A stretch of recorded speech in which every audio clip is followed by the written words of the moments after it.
Bem, pessoal, bom dia. Estou fazendo a regravação aqui do nosso assunto, viu? Porque como houve muitas partes cortando, né?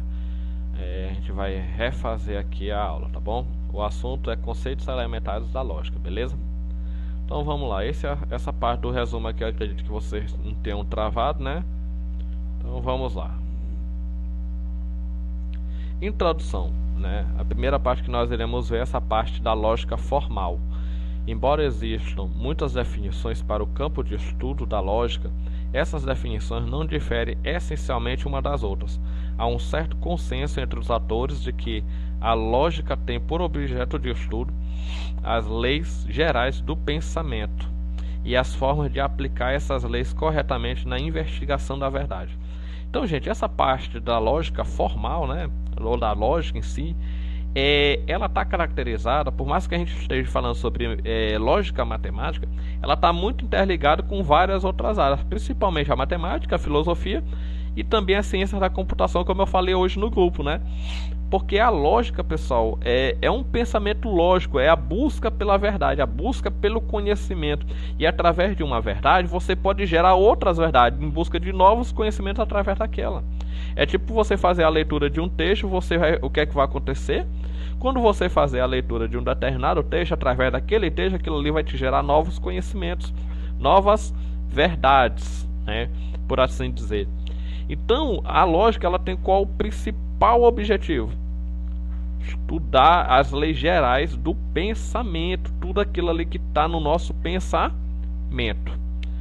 Mas a gente tem que sintetizar todo esse pensamento, porque o pensamento em si ele é muito amplo. Então, quando a gente tem que especificar numa determinada área, aí que mora a questão, aí que vem a questão da lógica, né?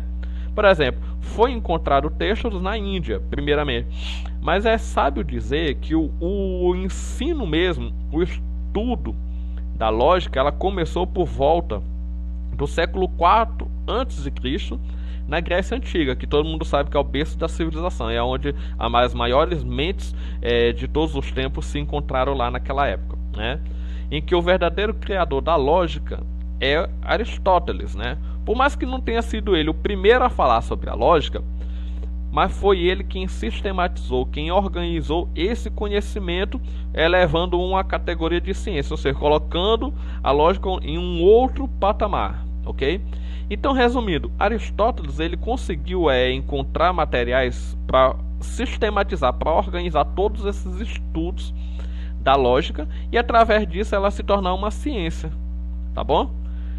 Então, passando aqui adiante, em uma de suas obras, Aristóteles estabeleceu princípios tão gerais e tão sólidos que ele dominou o pensamento ocidental durante 2000 anos e até hoje são considerados válidos, né? Ou seja, são considerados verdadeiros, né? Então, gente, olha, isso aí é um feito muito impressionante, porque no caso, o pensamento dele em relação à lógica dominou por um período de 2000 anos aproximadamente, né? E se tu for parar para pensar, até hoje fala-se, quando se fala em lógica, a pessoa pensa em Aristóteles. Então daí tu tira a importância daquele conhecimento que ele conseguiu sistematizar e organizar naquela época, que é válido até os dias de hoje. Então qual era o principal objetivo de Aristóteles através da lógica? O que? A busca pela verdade. Como foi dito anteriormente, ela sempre vai em busca da verdade. Então como é que ele fazia isso? Ele procurava caracterizar os instrumentos de que se servia o que? A razão nessa busca. Sempre a questão da razão. Em outras palavras, Aristóteles se preocupava com as formas de raciocínio, que eram várias, gente. Forma de raciocinar não existe uma única forma. É tipo aquela coisa.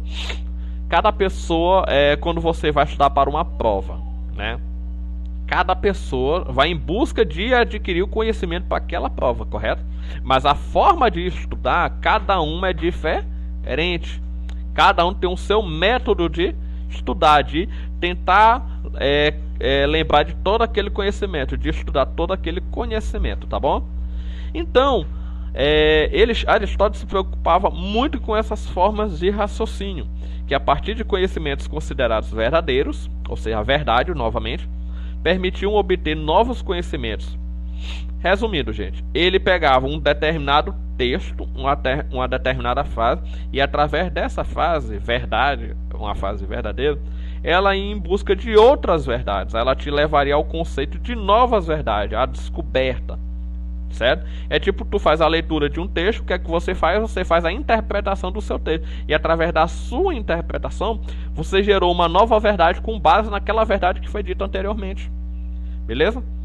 Então essa nova forma é chamada de quê? Essa nova forma em lógica é chamada de argumento, enquanto que as afirmações envolvidas são chamadas de proposição. Gente, de maneira bem simples, o argumento é a frase completa, né? A frase completinha, né?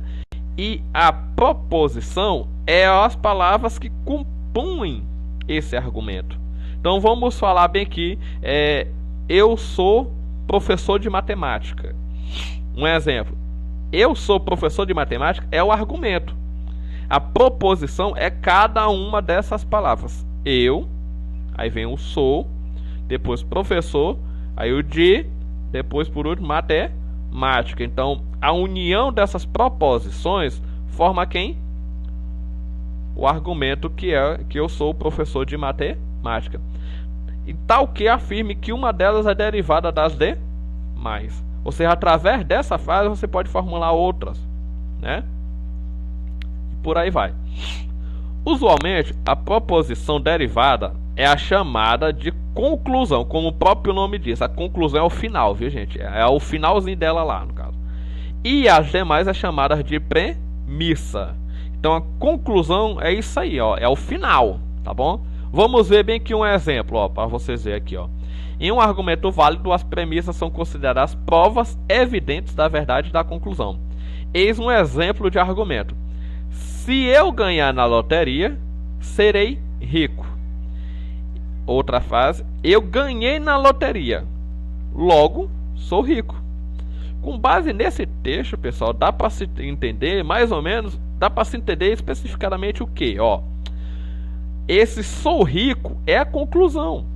Mas essa conclusão, como é que você se chegou nessa conclusão? Através das premissas, que é o quê? A primeira premissa, se eu ganhar na loteria, serei rico. E a segunda premissa, eu ganhei na loteria. Então, através da primeira e da segunda premissa, é que eu cheguei à conclusão que eu sou rico. Tá entendendo? Porque a pessoa só é rica se ele ganhar na loteria, não é não? E como diz na segunda premissa que ele ganhou na loteria, quer dizer o quê? Que ele se tornou rico. Ok? Então, é uma decorrência da lógica das duas premissas. Então, esse argumento é considerado o quê? Válido. Porque isso realmente se concretizou. É preciso deixar claro que a lógica se preocupa com o relacionamento entre as premissas e a conclusão, não a estrutura em si e a forma de raciocínio com o seu conteúdo. Então, gente, preste atenção. Ele está preocupado com o relacionamento entre as premissas e a conclusão, né? Ele não é o conteúdo em si. Ah, eu ganhei na loteria. Não é o conteúdo em si. É a ligação que tem entre as premissas e a conclusão, que isso forma o quê? O argumento, que é o texto inteiro, tá bom? Passando adiante. O objeto da lógica é determinar se a conclusão é ou não uma consequência lógica das premissas. Então, gente, para ser, no caso, verdadeiro, uma verdade, ela tem que ter, a conclusão tem que ser uma consequência lógica das premissas. Tá entendendo? Vamos imaginar aqui um exemplo de uma situação que está errada aqui, ó. Ó, o mesmo texto, só que o final, a conclusão vai ser diferente. Se eu ganhar na loteria, vírgula, serei rico. Eu ganhei na loteria, logo não sou rico. Tu tá vendo que a conclusão é que a pessoa não se tornará rico, mesmo ganhando na loteria, quando na primeira premissa diz que se ele ganhar, ele vai se tornar rico. Ele será rico. Aí ele ganhou na loteria, não foi? Então, ele não ficou rico. É sem sentido, né? Então, com base nisso, embora semelhante ao anterior, esse não sou rico, bem que esse não, essa negação, bem na conclusão, fez com que isso não se tornasse um argumento válido. Tá entendendo? Então, ela tem que seguir logicamente o que está escrito nas premissas. Beleza? Então vamos lá. Dedução e indução, viu, gente? A lógica dispõe de duas ferramentas principais que podem ser utilizadas pelo pensamento na busca de novos conhecimentos: a dedução e a indução, né? Gente, como o próprio nome diz, a dedução vai deduzir e a indução ela vai induzir, né? Ou seja, gente, se tu for pesquisar a palavra deduzir, ela é o quê? Tu vai deduzir uma determinada situação, só que para tu deduzir, você vai ter que ter um argumento válido, ou seja, uma prova conclusiva da veracidade da conclusão. Ou seja, as premissas e a conclusão tem que estar consideravelmente válidas, viu? Aquele exemplo que a gente pegou respondendo agora aqui, colocamos, se eu ganhar na loteria serei rico, ganhei na loteria, logo sou rico. Esse é um exemplo de dedução, viu? Porque com base nisso, ela se tornou verdadeira, ou seja, teve uma conclusão, né? Uma prova bem conclusiva, né? Ela te deu essa prova. Qual foi a prova? Que a pessoa ganhou na loteria. Então ela se tornou o quê? Rica. Os argumentos indutivos, por outro lado, não pretendem que suas premissas forneçam provas cabais da veracidade da conclusão. Mas ela vai te dar uma dúvida, assim, ela expressa muito a questão da dúvida. Sim, expressa. A questão da probabilidade tem muito a ver com essa parte de indução. Mas a fase vai ser tão assim, no caso, vai ser tão indicado a veracidade, que com base nisso você vai ver que ela tem como chegar numa conclusão, sim. Por exemplo, joguei uma pedra no lago e a pedra afundou. Essa é a primeira premissa. A segunda premissa: joguei outra pedra no lago e ela também afundou. Terceira premissa: joguei mais uma pedra no lago e também esta afundou. E aí vem a conclusão.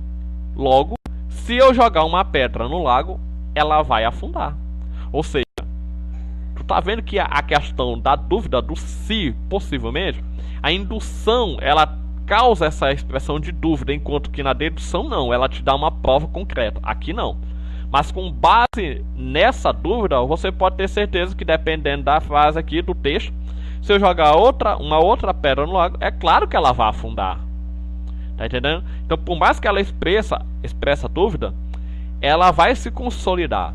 É claro que na indução, os termos válidos e inválidos não se aplicam, né? Não tem essa questão se é válido ou se é inválido. Não tem. Mas ela costuma ser avaliada de acordo com a maior ou a menor probabilidade com que suas conclusões sejam estabelecidas. Viu? Então, gente, basicamente é isso. Indução e dedução são diferentes, mas elas duas, em grande parte, a ciência tem dependido muito, em grande parte, da habilidade de combinar elas. Por exemplo, se eu for colocar uma investigação criminal, né? A investigação criminal, para você, vamos imaginar, uma investigação criminal de um assassinato, um homicídio, um exemplo aqui, né? Eu tenho certeza que vocês assistem várias séries e essas séries envolvem muito isso, né? Há toda uma investigação nela, né? Naquele assassinato, naquele homicídio. O que é que você vai fazer? Os detetives, nesse caso, o que é que eles fazem? Eles combinam os dois tipos de raciocínio. Como assim que eles combinam? Porque no começo, ele vai utilizar a indução. Como ele está pesquisando, está investigando, ele vai utilizar os dois tipos de raciocínio, que por parte é a indução. Como ele não tem uma prova propriamente dita, ele vai em busca da indução, ou seja, com base na investigação, ele vai induzir, vai pensar em várias situações para se chegar à conclusão. Quando você chegar à conclusão, o que é que vai acontecer? É a dedução. Ou seja, ele conseguiu receber provas concretas e com base nela ele deduziu, houve uma dedução de quem é o assassino. Viu? Com base mais ou menos nisso, tá bom? E aí nós temos exemplos resolvidos aqui agora, beleza? Exemplo 1. Isso aqui é para dizer se é indutivo ou dedutivo com base nesses itens que está aqui em cima, tá bom? Primeiro, A conclusão encerra informação que nem implicitamente estava contido nas premissas. Aqui está dizendo que está indutivo. Ou seja, gente, quando ele fala bem aqui, ó, a conclusão encerra informação que nem implicitamente estava contido na premissa, ou seja, não estava contido nas premissas. Gente, ela é indutiva por quê?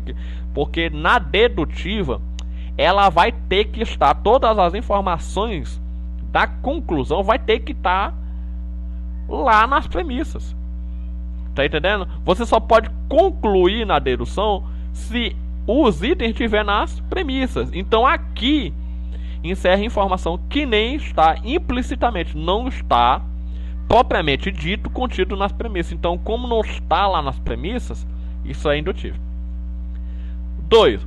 Se todas as premissas forem verdadeiras, a conclusão também será necessariamente. Então aqui sim está dando mais específico. Como ele está dizendo que as premissas são verdadeiras, a conclusão também será necessariamente. Então a conclusão vai ser com base o que? Em cima das premissas. Ou seja, com base nas premissas a conclusão também será. Ok? Então isso aqui é o que? Dedutivo. Porque todas as informações da conclusão estão nas premissas. 3.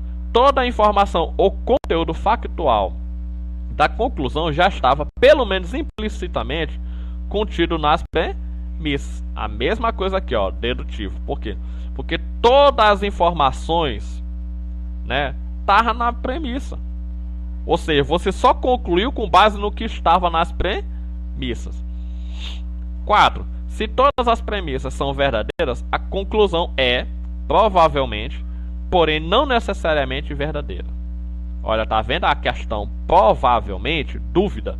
Então, como isso gera uma dúvida, pessoal, ela é indutiva. A indutiva gera essa dúvida. Então, quando ele falou provavelmente, certo? Ela estuda essa questão da incerteza, tá bom? Então, é indutiva. Vamos lá. Segunda questão. Com relação à lógica dita clássica, é incorreto afirmar. Vamos lá. Vamos entender aqui. O objeto da lógica é a proposição, que é a expressão dos juízos formados pela razão humana. Vamos lá, pessoal.